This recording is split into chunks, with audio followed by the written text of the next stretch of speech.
走，大家好，今天是2022年7月10日，我今天又回到费城了。现在其实在新泽西州的卡姆登市或者叫康登市。然后今天早晨我打算再去新泽西号看一下，因为我听说它的第二主炮的炮塔开放了，然后它的引擎室也开放了。这个是拆下来的大炮管，今天是上午拍摄，所以它非常的清晰啊。给大家看一下，这是旧的大炮管，从这儿可以一直看到对面，然后这里面还是回声。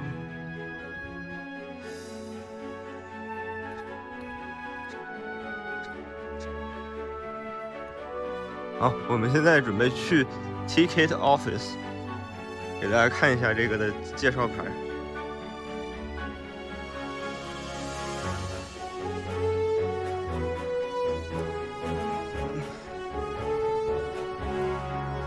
这个好像是从诺福克运过来的。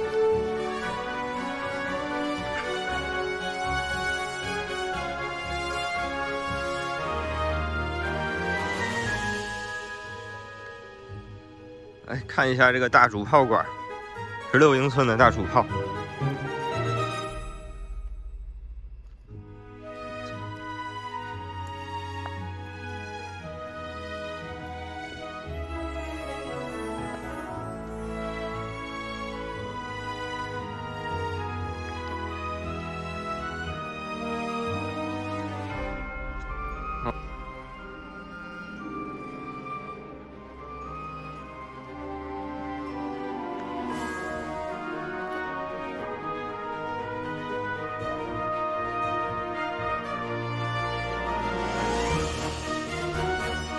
准备上舰了。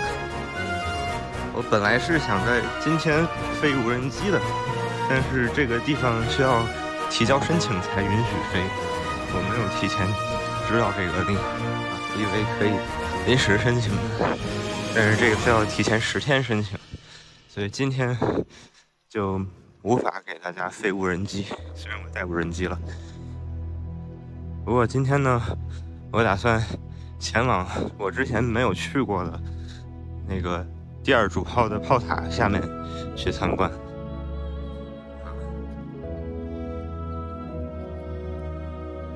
真的太酷了。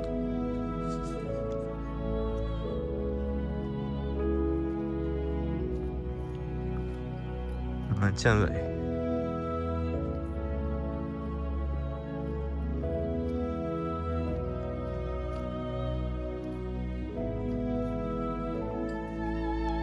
Hi.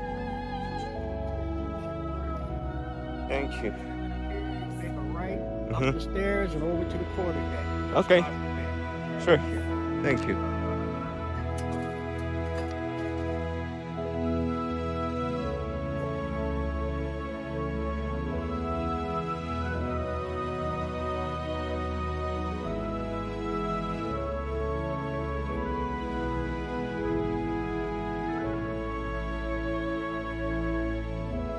Battleship New Jersey。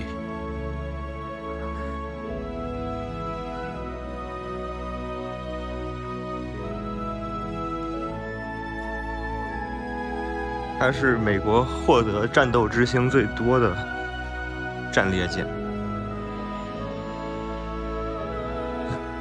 今天话不多说啊，直奔主题。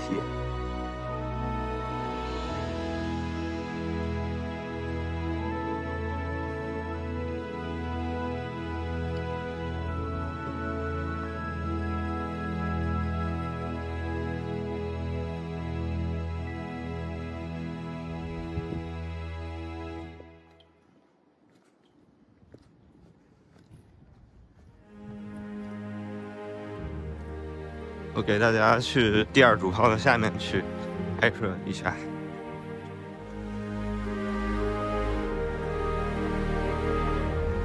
这是我第4次来到 New Jersey， 第4次来到 Battleship USS New Jersey。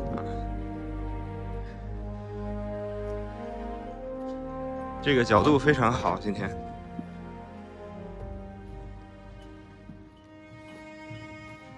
来看一下。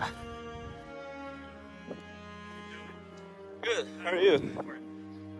First time on board? No, actually it's fourth. Huh? Actually it's fourth. Yeah, it's your fourth time. Yeah. When were you here last? A month ago, I think. I saw you. All right. So you know the routine here basically is you go stick to Yeah. this green line. I heard about the Terry 2 tour is open, right? No, there's not a turret 2 tour. A self-guided tour, right? Yeah, on the self-guided, if you get to the end of the green line, get on the blue line, and when you get onto Broadway, the longest continuous passageway, Yeah. there'll be a guy back there to the offer to take So you down to I the can, turret 2. yeah, I can do the Terry 2 and also the engine room, right? Yes, that'll be on the blue line. Okay. You got to get to the end of the green line Yeah. first, okay? Back on the Yeah, more than a month ago, I couldn't get done yet. Right now they're well, open. see, it's a matter of timing because the guys that do the tours down there are only there from about 11 o'clock until 3 o'clock. Oh, really? Okay. Okay, so if you were later than that, you wouldn't have been able to. Okay, I will see the crew member and talk to them. Yeah. Thanks. So follow the green line, get back there, and then go off on the blue tour. Sure. Yeah. Okay. Thank you.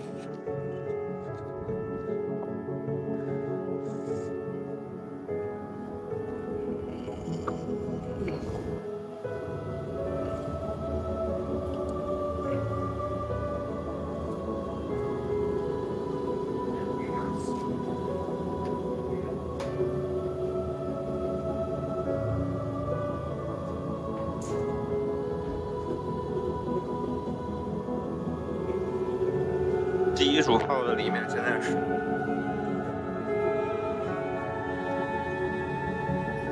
之前我在这儿看过。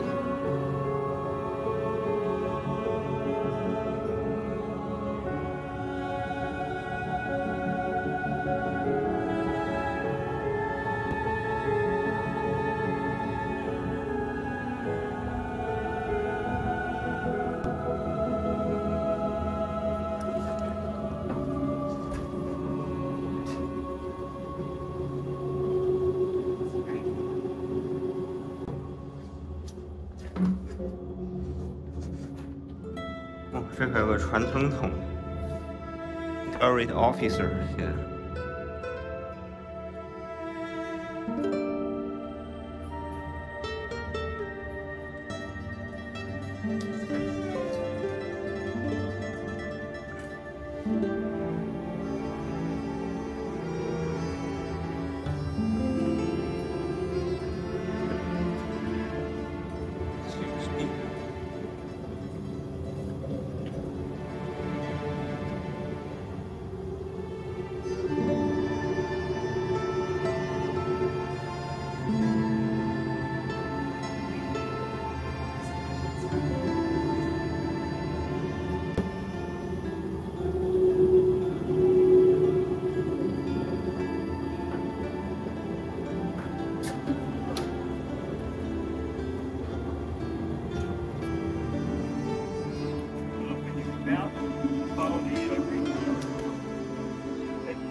去舰首看一下，今天的拍摄的角度会不一样啊！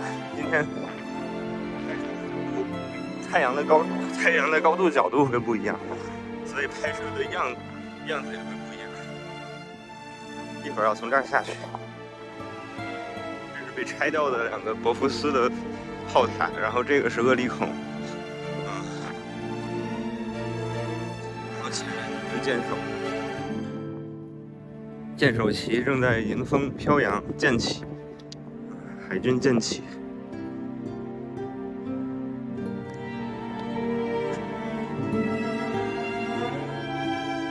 来，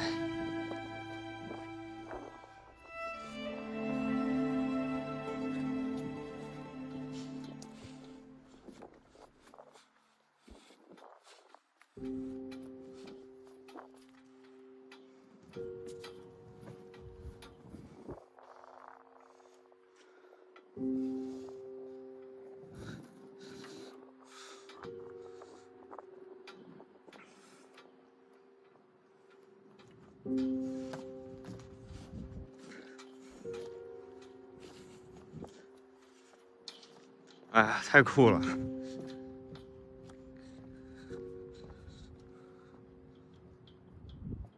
个应该不能随便敲吧？上次我的视频有人评论说，让我敲一下这个钟，我不太敢，应该不让随便动的。这毕竟是个历史上面的历史舰艇，是文物啊，不能随便动。看一下这个角度拍摄的第一主炮，走。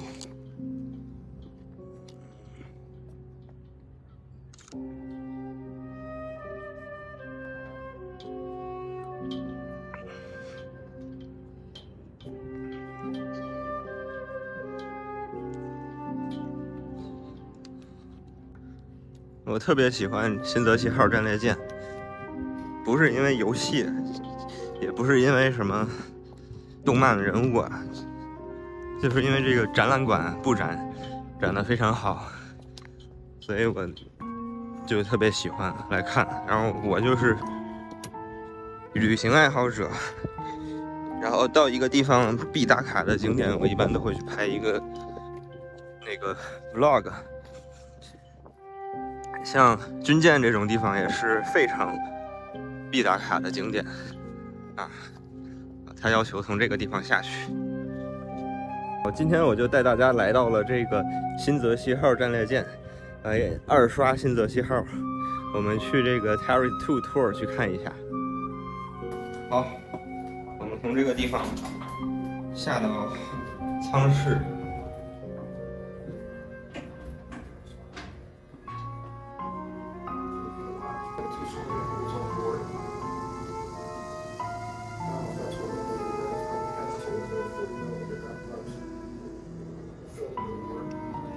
好，往舰首的方向去看一下。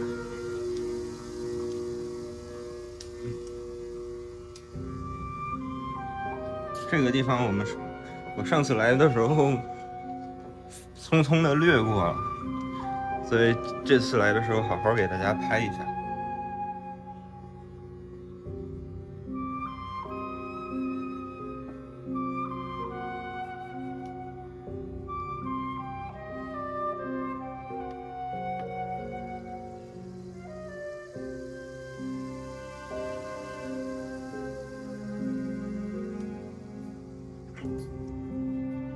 啊，这个地方过去就是毛机室，应该是叫 Anchor Windlass Room。这个上次我也没来拍，不过我之前是来过的。这个 Anchor Windlass Room 只能看到一点，这块有个 well 可以看到下面，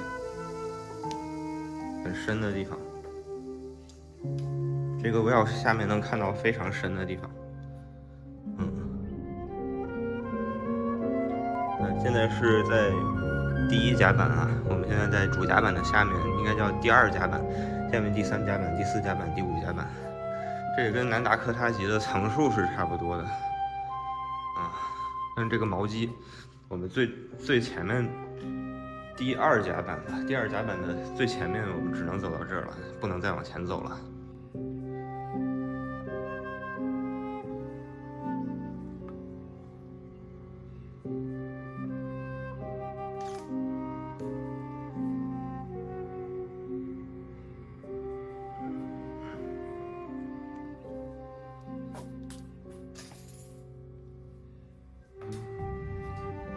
前面过不去。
你们喜欢这样的军舰生活的环境吗？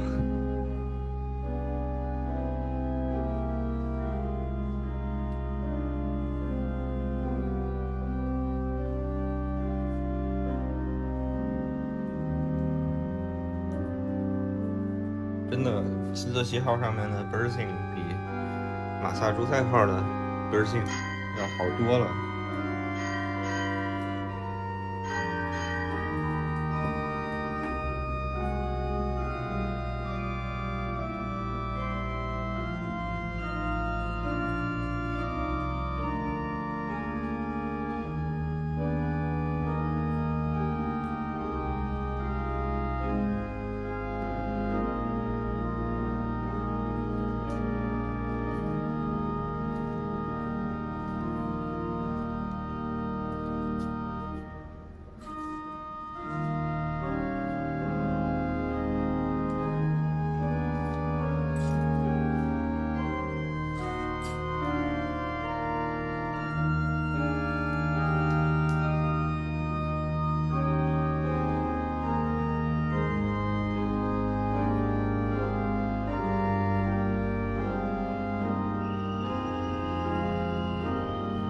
这个就是 Battleship Waiting Well 哈，上次我也没有来到这儿，可以绕5层，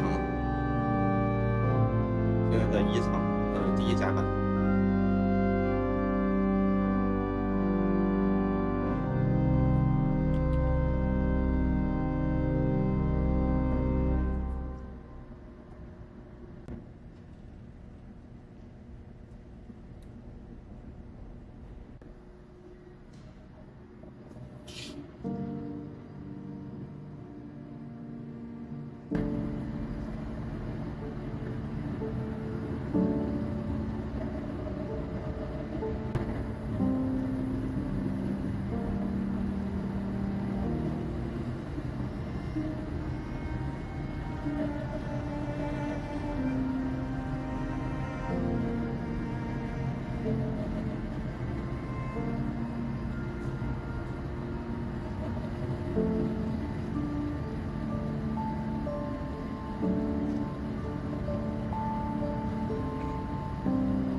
这讲的是前一集的新泽西号环球航行，这个就是2艘新泽西号的模型的对比。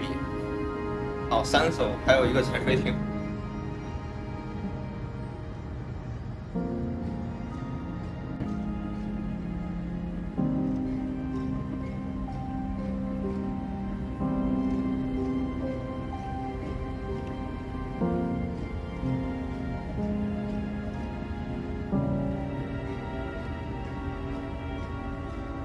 这个还是80年代的改装版本。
这个是浴室。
从这个地方，我们就要先暂时离开 Green Tour， 然后我们要去到这个蓝色的这个 tour 啊。今天的重点开始了。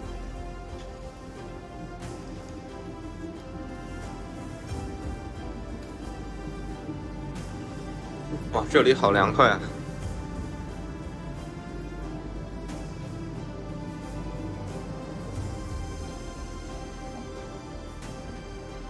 Hello. I have a question. Can I go inside the turret too? Yeah, you want a tour? Yes.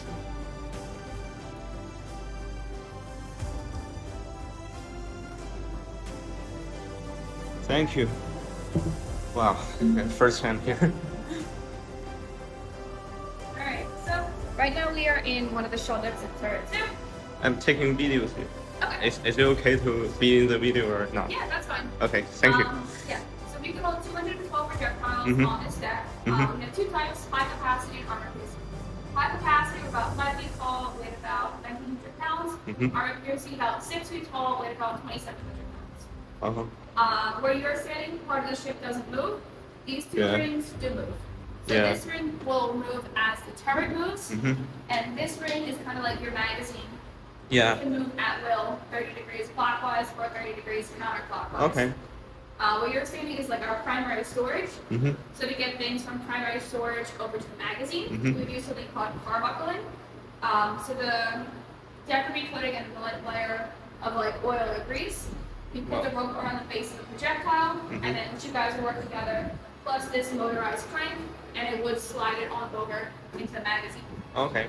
From there, they can be loaded into that hoist right there. Yeah, cool. So there's 3 going around, 1 for each gun. Okay. They would just be lifted up, and the foot goes under it, gets lifted up into the deck above us, and then up again into the gun house. Okay. We have like 80 guys working throughout the turret, so 25 up in the gun house, and the rest spread all throughout. Okay. Just want to see around. Yes. Yeah.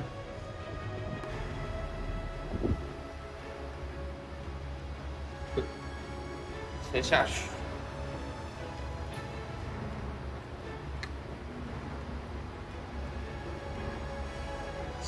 So handling room. Huh? Handling room, right? Yeah. Okay. So right now we're sitting in the mezzanine. Since we're super firing over turret 1, we just have this extra space. Okay. We just use this extra shell storage. Uh-huh. We get things from here up there. They would be cradled and put on this yellow beam, slid down, and then lifted up through that hatch right So there. here? Yeah. Oh, okay. Yeah. So that's how they would get them up into the actual shell gun. Oh, so really? looking down, this is all for the powder. Yeah. Would have weighed 110 pounds, and it would have taken 6 of those to launch 1 projectile. Wow. Everything that the powder bags touched were made of pure brass, so they wouldn't conduct a spark, but you don't want a bag going off. Okay. You would have a sailor grabbing it manually from that scuttle to bring it over to one of these like shelving units, kind of. From there, they would get pushed over, and the elevator inside of this big structure right here would take them up into the gun house. Okay.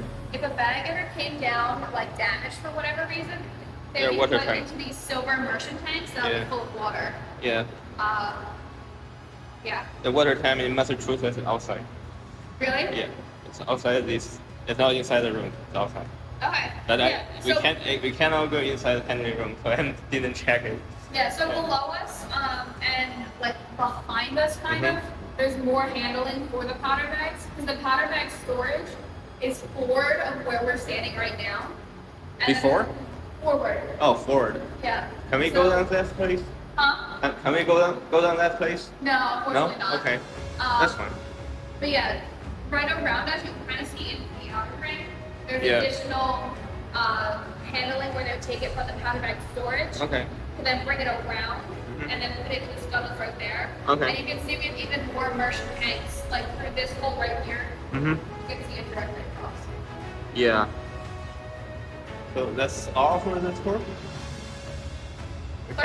Can I go down that floor? Yeah. Thank you. Oh yeah, here it is. Oh, before that, I want to see that place. I want to see that place. We will go back there? We can go down and then we're going to come back up. That's fine. Okay. Thank you.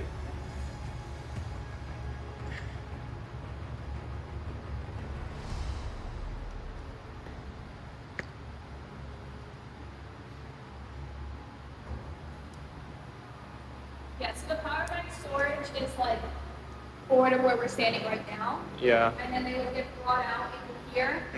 Scuttle is a mirror on the other side. It's kind of like a old-fashioned like bread cover.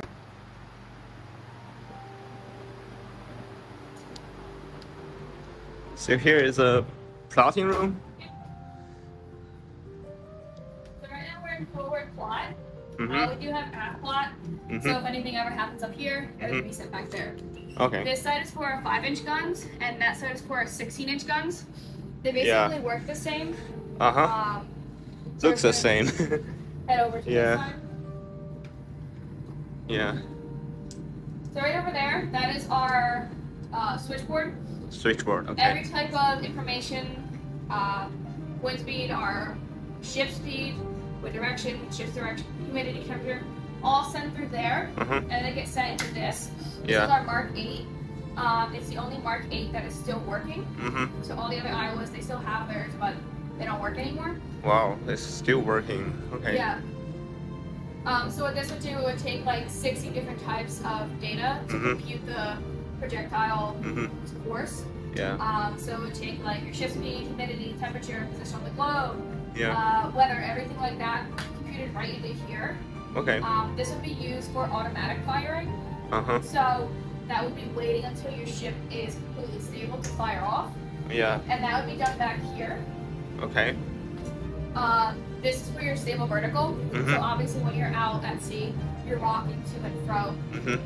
So this would delay the firing until you hit that completely flat plane. Fire off. Okay. We have two other ways to do the fire. Manual, which you pull the trigger, fires instantly, and then salvo, pull the trigger, and that's like all those big photo ops you see where everything's going off all at once. Yeah. Yeah. Yeah. I'm gonna pull this one a quick 1, 2, 3. 1, 2, 3. Wow. What that would have done would have set off an alarm up on deck saying that the guns were about to go off. Okay. And then pull this one right here. Wow. Oh. Yeah, so that's basically what it would have sounded like down here when the 16-inch ones went off. This was in addition in the 80s. By that point, we're using like 40-year-old technology because everything down here is 1942. Yeah. So we don't trust it as much. So we basically had sensors that would track the projectile's velocity, send it down here, and you have someone double checking it to see if it anything on the Mark 8 needs to be adjusted. Oh, okay. Cool. That's so cool. So that is a engine room? Yeah. Okay. So that would have been your impact. Okay. Fire with accuracy up to 23 miles. That's about from here to Trenton. Yeah. 48.9 seconds. So within that time, you just made a 50-foot wide, 20 feet deep crater. Yeah. On a Trenton. Okay. Questions? I'm good for now. Yeah. Yeah. So we're gonna head back on up. Yeah.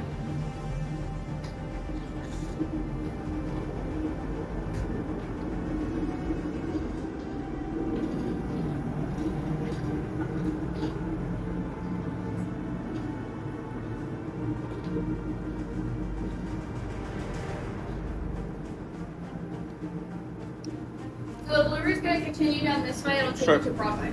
Thank you. Have a good day. Thanks, Jen. Yeah.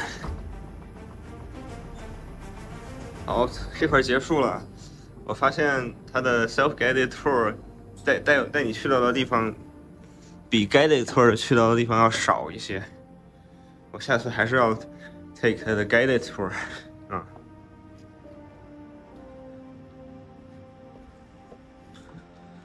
非常感谢他的解说啊！这个地方是副炮的 magazine， 副炮的弹药库啊，然后是副炮的下层装填室和它的炮弹的弹药库。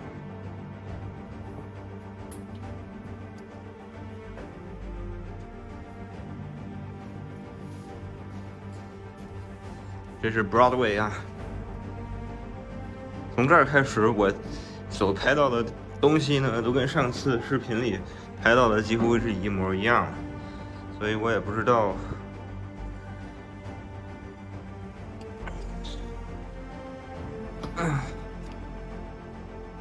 哦，现在这个 engine room 不是 engine room， 这个 steam fire room 现在里面亮的是亮灯了哈，可以看到里面。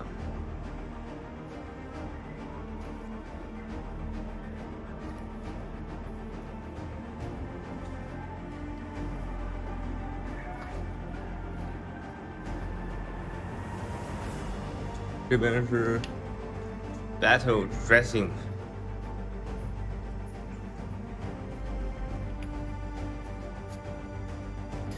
这上次都来过。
这边都来过了哈，来过的地方我就不太想重复去。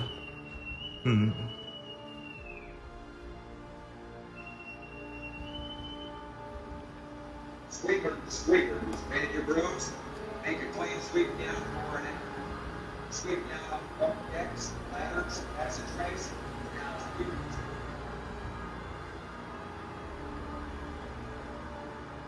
主要今天我还有别的事情要去，所以今天在 Battleship 里面走的时间会少一些。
现在我们去它的 engine room tour 啊。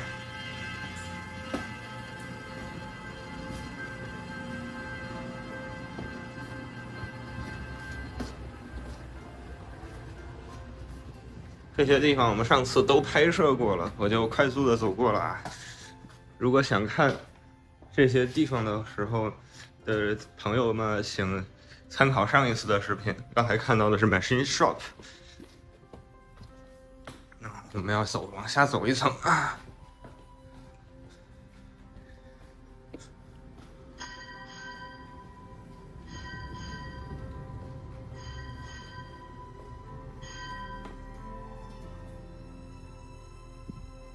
哇，这里面就像迷宫一样，这里面真的就像迷宫一样。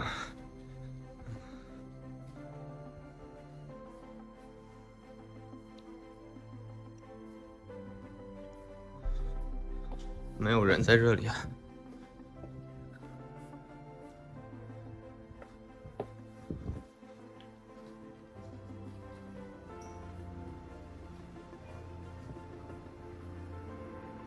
这我们都来过啊。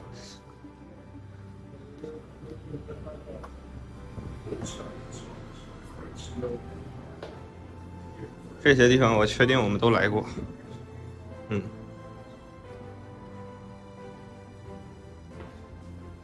从这儿下去，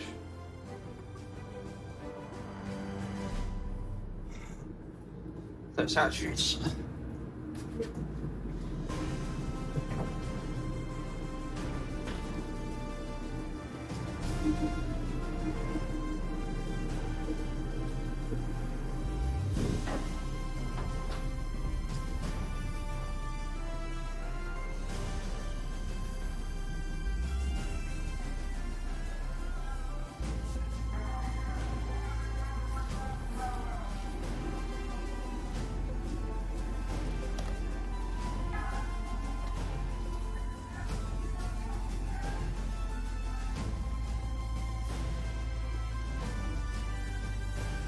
这个下面应该就是 engine room。If you wish to take a look back in there, that is one of the 5-inch gun magazines. We have had a couple volunteers. Thank you. My room.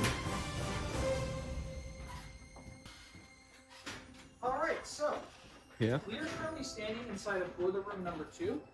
As a brief overview, Battleship New Jersey has 4 boiler rooms. Each boiler room has 2 boilers, one behind me, one on the other side over there. So there are 8 boilers in total. Yeah. Each boiler room will also serve 1 engine room, so there are 4 engine rooms in total. The boiler rooms and engine rooms will alternate from front to the back. This is done so that in case we ever took a hit down here, our entire propulsion system isn't knocked out with 1 hit.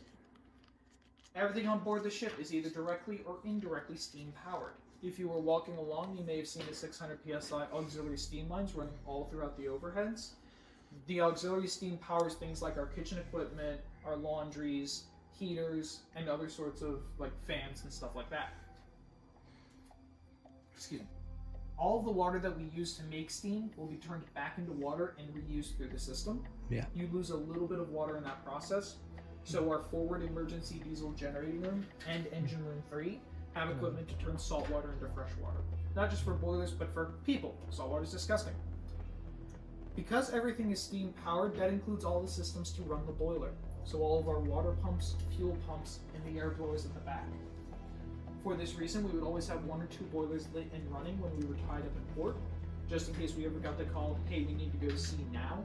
We could bleed steam from the boilers that are running to the other boilers in the ship, and slowly begin to wake them up. From cold, as you see it, how long do you think it takes to build 600 psi pressure with one of these?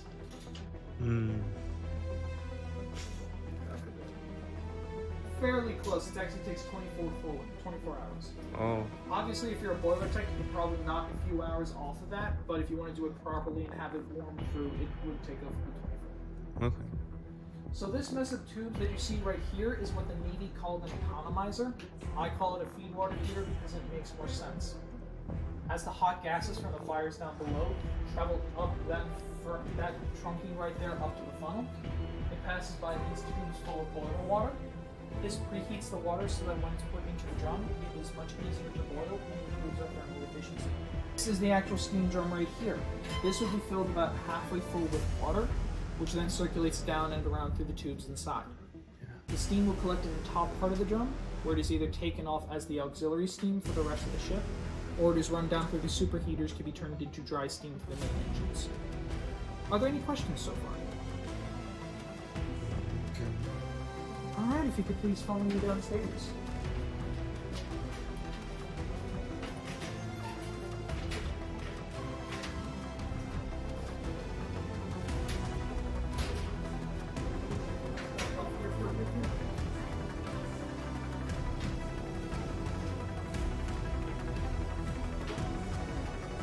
Alright, so we're gonna kind of just come back over here, that'd be great. Okay. So,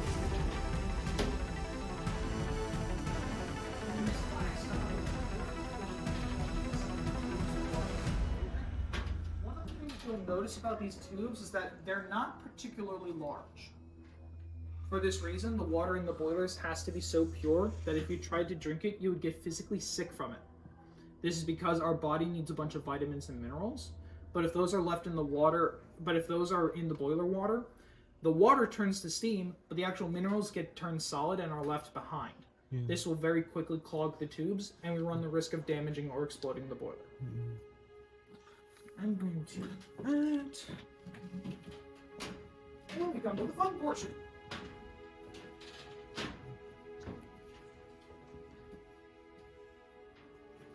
There are 5 burners on this side of the boiler to turn the water into saturated or wet steam.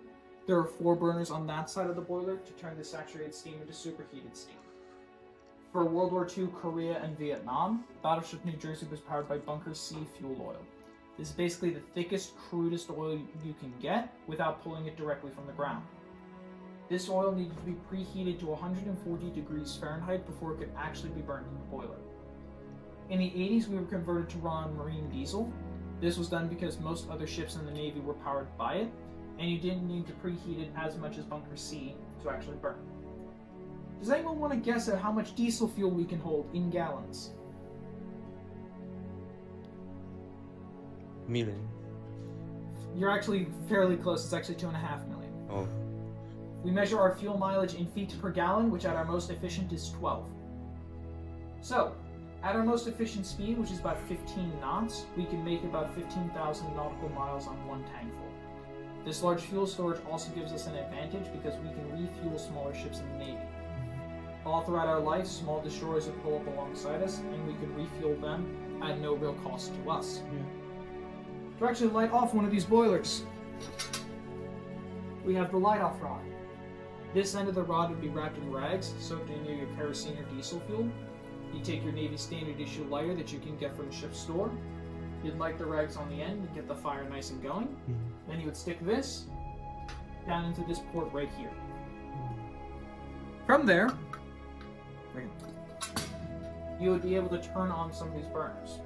They have a few controls, and because there's only this. You might too. So you can kind of come over here, and you'll be able to see what I'm trying to show you. So if you look through here.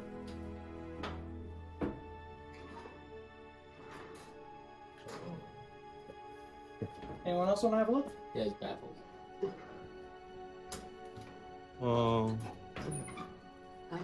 Oh yeah. Those are a series of doors to allow more or less air through the burner into the boiler. Position, the burner is turned off, meaning no fuel is flowing through. In this position, the burner is turned on, meaning fuel is flowing through. Because we are an oil burner, it is important that we get the correct fuel and air mixture. We can check it with those periscopes. Unfortunately, they're blocked off now, but originally you'd be able to see up to the funnel of the ship, and you would be able to see the color of smoke we're putting out. Black smoke means you're just dumping raw fuel through the boiler, and not all of it is burning. White smoke means you have too much air on the fire and you need to choke it a little. A semi-clear gray haze means you have the correct burn. We have engine order telegraphs over there. Those are there because we are making steam for the main engines, and we need to make steam for the speed the captain wants. We can do that by either turning on or shutting off burners because all 9 will not be lit at one time, or we can actually change the barrels ourselves. This nut right here holds what we call a sprayer plate. So as fuel travels up and through this burner, it encounters this first plate, which has 4 holes in it, which restrict fuel flow, because this is just a solid metal tube. And then it encounters the sprayer plate, which creates a vortex, and then it sprays the fuel out into a mist, so that it's easier to light on fire in the boiler. Now, if I just pulled this out of a hot boiler, what's the problem with this image? It is. I would be rolling on the deck crying for my mother. So because this is the 1980s, we'd be wearing nice and safe asbestos gloves when handling these burners. We then take the burner out, set it onto this rack. This would have a whole series of spare barrels with different sprayer plates. Grab the one with the sprayer plate we want. Shove it back into the boiler, and we can resume fuel flow. If we wanted to change the sprayer plates, what we would do is we would set them on this rack right here. And again, these are just a screw on and off. And this is one of the sprayer plates. This is the smallest one, which is a number 48, and the largest one we have is a number 18. They are housed in this cabinet right here. And really, we only have number 48 sprayer plates. I have found none of the others, but only number 48s. But anyway, I digress. It would reach 120 degrees Fahrenheit at a minimum down here when the boiler was in operation, which is what we have these vents for. These lead upstairs to the main deck, and they are constantly sucking in air and piping it down here. In the 1980s, formal air conditioning was installed for the rest of the ship. It was never installed in any of the engineering spaces. And if you're in the South Pacific Ocean, these are sucking in 90-degree air, but 90-degree air, 120 plus. I have heard from veterans it actually does make a difference. Are there any questions so far?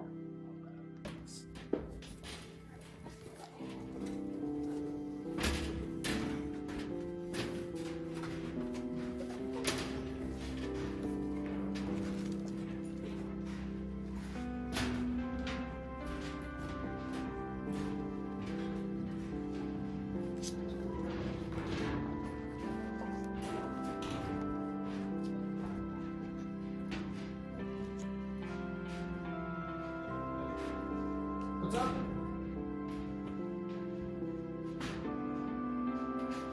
So on that question? Yeah, what's that cap?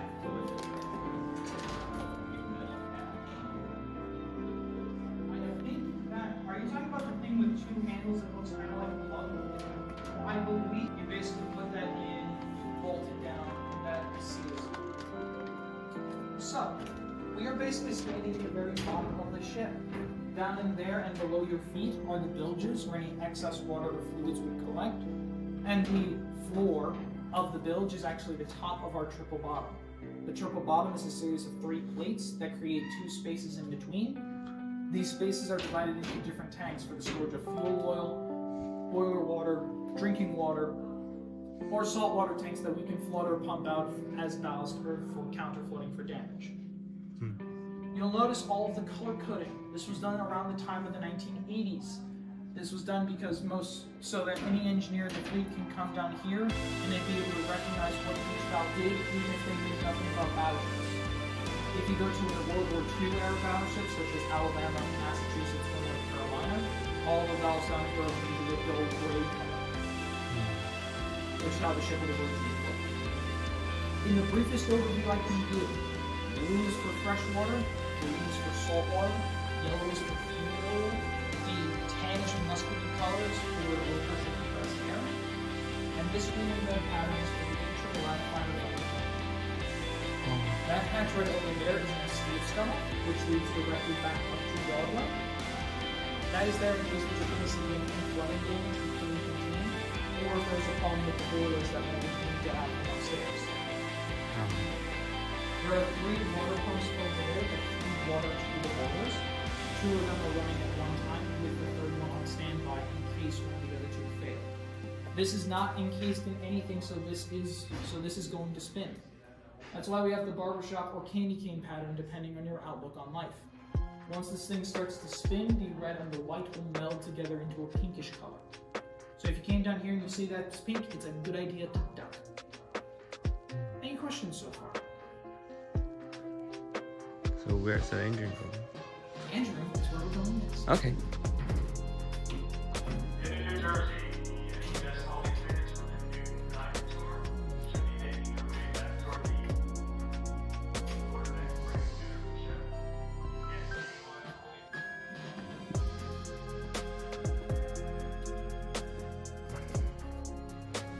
到了 engine room.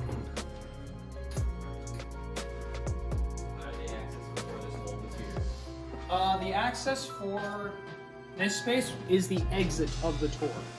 So that was the original entrance to the engine room. Just one. Yep. Single entry and single exit. Wow.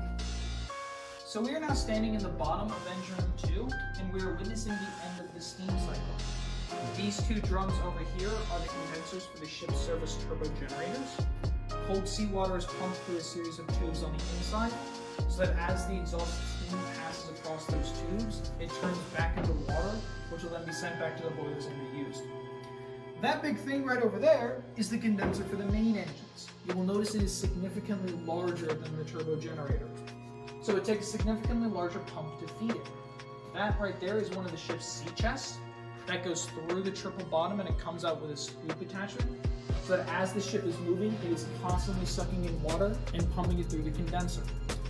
It would also suck in a lot more than seawater, so every so often a sailor had to climb inside of there and muck out any fish, mud, sticks, or other marine life that got sucked in there and pumped through. It was nicknamed the squid tank for that very reason. Are there any questions so far? Alright, if there are none, we are going to go this way. Up that way.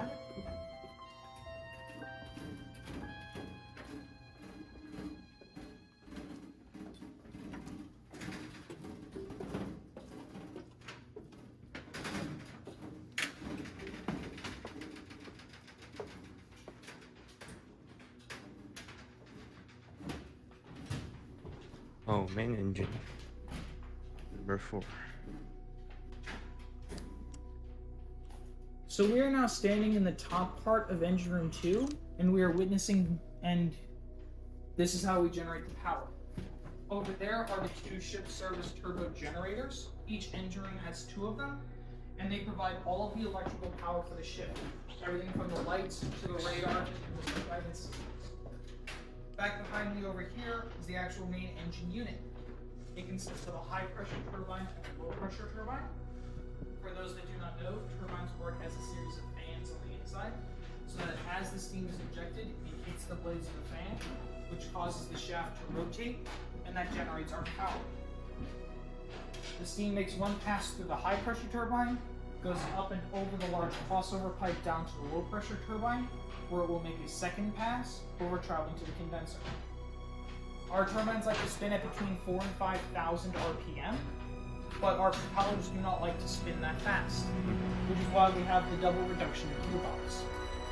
From our perspective, it looks like this on the inside. So you can see the 2 turbine inputs go to these gears on this side of the box. That then go to these gears on that side of the box, which then rotate the large propeller shaft. This takes the speed and turns it down from 4,000 to 5,000 and turns it down to 200 RPM at the shaft. One thing I can't stress is just how delicate this thing actually is. Something as small as the button on a shirt will completely destroy the gears inside. For this reason, routine maintenance and inspection was quick. What they would do is they would undo a series of nuts and bolts on one of these cover sections. They would attach lifting eyes to these chain hoists, which would then lift the cover section up. From there, a sailor would have to strip completely down to their underwear, have their tools basically tied to their body, and then they would climb inside and look at the gears and see how they were wearing or if any damage was starting to develop. Yeah. For extra insurance or fear factor, an armed Marine would stand and watch him do the work. But as far as I'm aware, it was just a Navy standard design that they issued to the companies and just say builders. Engine room number 4 has 3 of them as well. These are called degaussing gears. These reduce the magnetic signature of the ship, so magnetic lines and torpedoes will not explode around us. And these are original to the ship from World War II.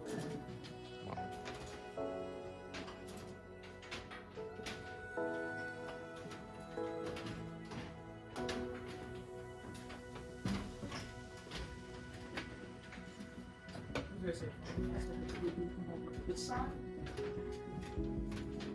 You can stay right. You can stay. You two can stand right about there. Sure. Just trying to get the maximum number of people that can actually see. So we're looking at the main throttle board for this engine room. This has all of the information we could ever want to know about what's going on down here. We have temperatures, pressures, vacuum, the time, everything. There is an engine order telegraph, same as the ones in the boiler room. But unlike the ones in the boiler room, this one we have to respond to. So the captain moves the inside white arrow, which then rings the correspondingly loud bell. We then respond with this silver knob to move the outside red arrow. This is done not only to tell the captain that we understand the order given, but in a battle situation where we're taking hits potentially near the waterline, this also says that we're still alive down here.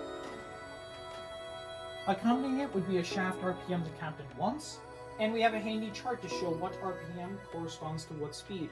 So, for example, at 11 knots, that is 62 shaft RPM.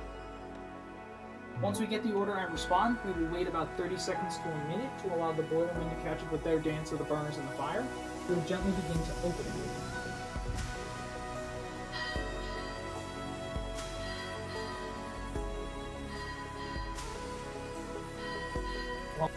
So, if we wanted to go from a faster speed to a slower speed, say we were traveling at 15 knots and we wanted to go down to maybe 9 or 8, what we would do is we would begin to close the black throttle while gently bleeding steam off into the astern.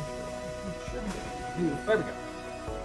This is done not only to slow the shaft down because we're applying power in the opposite direction, but it also ensures that steam doesn't build back up into the high pressure lines and potentially cause a rupture. Superheated steam is a pure gas, meaning you can't see it, and in our case it's 850 degrees Fahrenheit, so it takes no prisoners. If a high pressure steam leak is heard, the procedure would be that no one moves except one person. That one person gets a straw bristle broom, same as the one you used to sweep before. Once the leak has been found, They then look at this board right over here. This is a map of all of the steam valves inside of the ship. This doesn't actually control the valves, but it is a pointer for valves to close off and open to keep the steam flowing through the system. There is also an element of what we call cross-connectability.